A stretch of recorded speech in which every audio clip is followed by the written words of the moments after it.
বাইজিদ বুস্তামি বলে, আল্লাহ কয়জন হাজির হজ কবুল করেছো আমাকে জানায় দাও।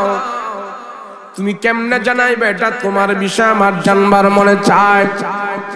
এই দোয়া করতে করতে বাইজিদ বুস্তামি রাতের বেলা ঘুমায় গেছে।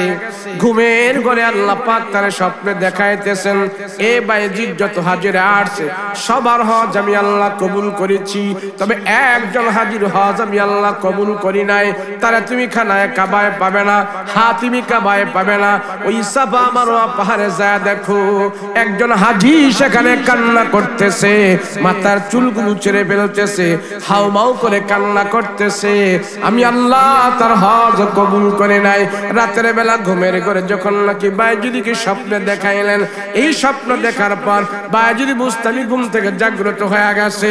ঘুম থেকে জাগ্রত হইয়া খানা কাবা থেকে সাফা মারওয়া পাহাড়ের দিকে একটা দৌড় দিছে, দৌড়ে সাফা মারওয়া পাহাড়ে চলে গেছে। সেখানে যা খোঁজাখুঁজি করতেছে, কে রে তুই কেমন হাজিরি, তোর হজ আল্লাহ কবুল করে নাই। খুঁজতে খুঁজতে যায় বাইজিদ বুস্তামি পাহাড়ের চূড়ার মধ্যে যে একটা হাজিকে পাইলেন। তিনি দেখতেছেন হাত উঠে আল্লাহর দরবারে কান্না করতেছে, হাউমাউ করে চিল্লাচিল্লি করতেছে। বাইজিদ বুস্তামি দেখলেন পুরা সাফা মারওয়া পাহাড় গড়ে এই হাজিকে ছাড়া সেখানে কোনো আর হাজি নাই। তার পিছনে যা দাঁড়ায় রইলেন, দীর্ঘক্ষণ পর্যন্ত দোয়া করতেছে। বাইজিদ বুস্তামি লক্ষ্য করে দেখলেন এই লোকটা এক হাত উঠে আল্লাহর দরবারে দোয়া করতেছে। বাইজিদ বুস্তামি আশ্চর্য হয়ে গেল, মানুষ তো দুই হাত উঠে আল্লাহর দরবারে দোয়া করে, কিন্তু সে এক হাত উঠে কেন দোয়া করতেছে, কারণটা কি? এবার বাইজিদ বুস্তামি তার মাথার মধ্যে হাত রাখলেন। হাত রাখার পর লোকটা ঘাড় ঘুরায়া দেখে জমানার সবচেয়ে বড় ওলি বাইজিদ বুস্তামি তার পিছনে দাঁড়ায় রইলেন। এবার জিজ্ঞেস করো, বাইজিদ কেন আপনি এখানে আসলেন? এখানে তো আমি ছাড়া কোনো মানুষ নাই, আপনি কেন এখানে আসলেন? বাইজিদ বলে, আমি কেন আসছি পরে তোমাকে বলবো, আগে বলো কেন তুমি এখানে কান্না করো, কারণ কি? ভালো কথা, তুমি আল্লাহর দরবারে দোয়া করতেছো, এক হাত উঠে তুমি দোয়া করো, কারণ কি?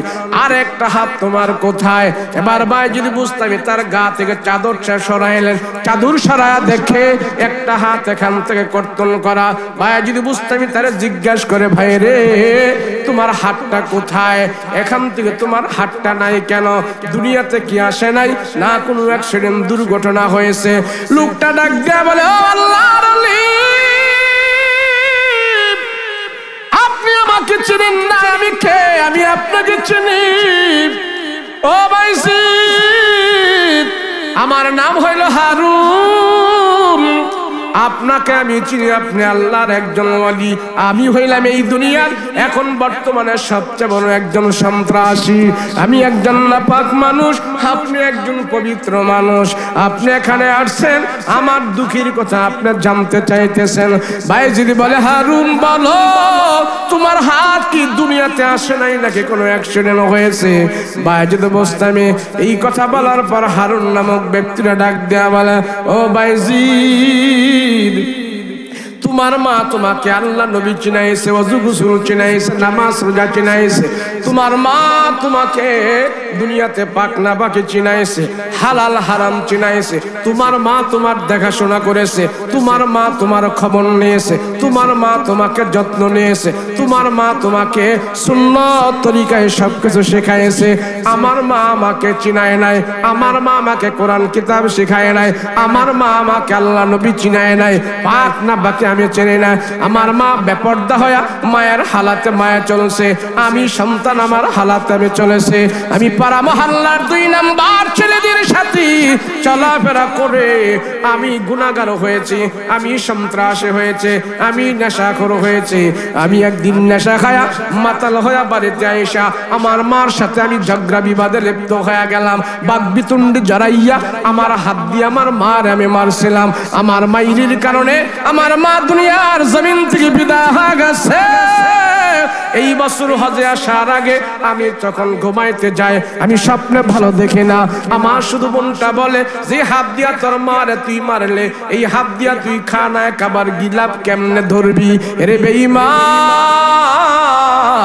খানায় খাবায় যায় কেমনে তুমি আল্লাহর ঘরে ধরবা যে হাত দিয়া তোমার মাকে তুমি মারলা। এই স্বপ্ন দেখার পর আমার মনটা কেমন আনচান আনচান করে, আমি কিন্তু হজ করব কিন্তু আমার মনটাকে আমি মানাইতে পারি না যে হাত দিয়ে আমার মার আমি মারছিলাম। দেখো ভাইজি এই হাতটা আমি নিজে নিজে কুবায়া কুবায়া আমার দেহ থেকে আমি আলাদা করে ফেলে দিয়েছি। এ ভাইজি যে হাতটা দেখতেছো আমার হাত নাই, এই হাত আমি নিজে নিজে কুবায়া কুবায়া আলাদা করে ফেলে দিয়েছি। এই হাত আমি আর রাখবো না, আমার মাকে আমি হাত দিয়ে আমার ছেড়ে বাইজিদ।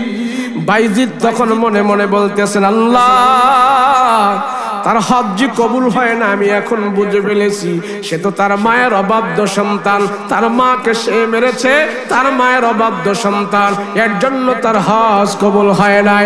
বায়াজিদ বুস্তামি রাহমাতুল্লাহ আলাইহি তার জন্য মায়া হয়ে গেছে, আল্লাহর দরবারে হাত উঠে ডাক দিয়া কয় ওগো মালিক, সন্তানটা না বুঝিয়া তার মারে মারছে, এখন বুঝিয়া তোমার দরবারে কান্নাকাটি করতেছে, আল্লাহ তুমি তারে মাফ করে দাও, তুমি তারে মাফ করে দাও।